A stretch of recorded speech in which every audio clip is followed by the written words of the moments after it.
This video will be reviewing how to use the Kinsa app. If you have more than one child, you'll be going to the gear sign and manage family members. Go ahead and click on the plus sign to add the other family member. You'll add their name,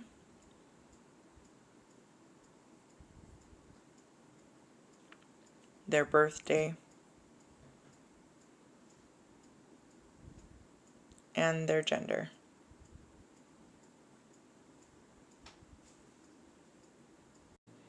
Go ahead and click Save, and then once you have all family members, click Done.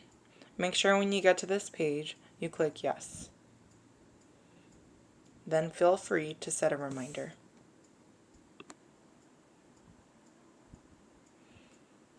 Now this is where you'll need your thermometer.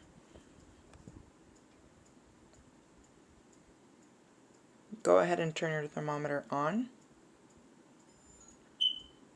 Once you have it on, you go ahead and insert it orally. You'll know your temperature is being read when you see this elephant. Go ahead and click Save.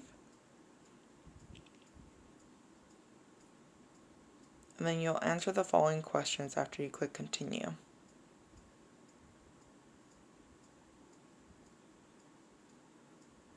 Whether the student has been close to somebody who's been tested positive in the past 2 weeks. If the student has any of the alarming symptoms.